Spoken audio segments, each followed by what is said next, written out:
परिचय। ये मोतियों का कितना खूबसूरत नेकलेस है।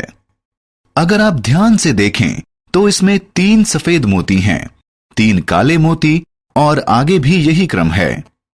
लगता है कि इन मोतियों को एक खास क्रम या विन्यास में लगाया गया है। तो आइए आज विन्यास के बारे में ही और अधिक जानते हैं। आओ सीखें। विन्यास के बारे में बताना। आकारों और संख्याओं के इस्तेमाल से विन्यास बनाना। सम और विषम संख्याओं के विन्यासों को समझना। गुणा और भाग के विन्यासों को पहचानना। विन्यास। क्रिसमस का समय है और सैम अपने क्रिसमस ट्री को लाइटों से सजाने में व्यस्त है। रोशनी की इस लड़ी में लाल, नीले, हरे और पीले बल्ब लगे हुए हैं। ये रंगीन बल्ब आगे भी इसी क्रम में हैं, यानी ये एक विन्यास बनाते हैं। आकार में विन्यास। आइए एक अलग तरह का आकार देखें। अगर आप ध्यान से देखें तो क्रेयॉन की संख्या अपनी ठीक ठीक पुनरावृत्ति नहीं कर रही हैं। क्रेयॉन का हर रंग बढ़ता जा रहा है। इस तरह के विन्यास को बढ़ता हुआ विन्यास कहते हैं। संख्याओं और अक्षरों में विन्यास। यहां संख्या वाले चार्ट पर नजर डालिए। इनमें किसी न किसी नियम को अपनाया गया है। कतारों में संख्या 1 से बढ़ रही है। हर कॉलम में संख्या में 10 में वृद्धि हो रही है। विकर्णित यानी डायगोनल तरीके से संख्या 11 से बढ़ रही है। इन्हें बढ़ता हुआ विन्यास कहते हैं। सम और विषम संख्या विन्यास। यहां दी गई संख्याओं पर नजर डालें।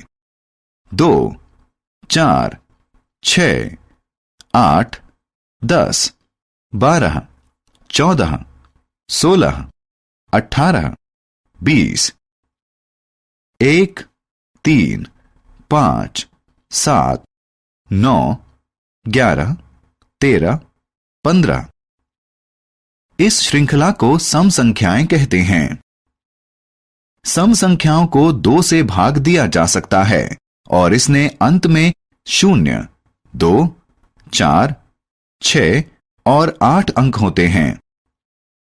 जो संख्याएं 1, 3, 5, 7 और 9 पर खत्म होती हैं उन्हें विषम संख्याएं कहते हैं। सम और विषम दोनों ही संख्याओं में हम गिनती में 2 का अंतर रखते हैं। गुणा का विन्यास। यहां दिए गए विन्यास को देखिए। 4, 16, 64, 256, 1024। इस श्रृंखला में 2 संख्याओं के बीच का अंतर अलग अलग है। ये अंतर 3, 12, 48 और 192 का है। इसका मतलब यह है कि ये जोड़ और घटा के विन्यास का पालन नहीं करते। इसमें गुणा के विन्यास का पालन किया गया है।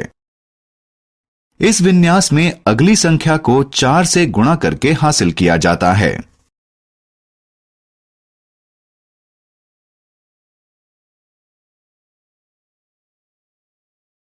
भाग संख्या विन्यास। इसी तरह हम भाग विन्यास भी बना सकते हैं। भाग विन्यास भी गुणा विन्यास जैसा ही होता है। जरा इस श्रृंखला को देखिए। 256, 64, 16, 4 और 1। इस श्रृंखला में अगली संख्या को प्राप्त करने के लिए उसे 4 से भाग दिया जाता है। इसे कहते हैं भाग विन्यास। हमने क्या चर्चा की? विन्यास का मतलब है एक ही क्रम में पुनरावृत्ति। ये नियम जोड़, घटा, गुणा या भाग के रूप में हो सकते हैं। सम संख्याओं के अंत में 2, 4, 6, 8 या 0 होता है। गुणा वाले किसी विन्यास में अगली संख्या को उसी संख्या से गुणा करके हासिल किया जाता है।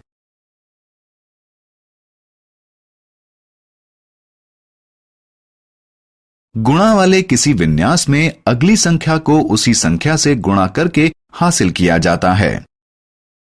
भाग वाले विन्यास में अगली संख्या को उसी संख्या से भाग करके प्राप्त किया जाता है।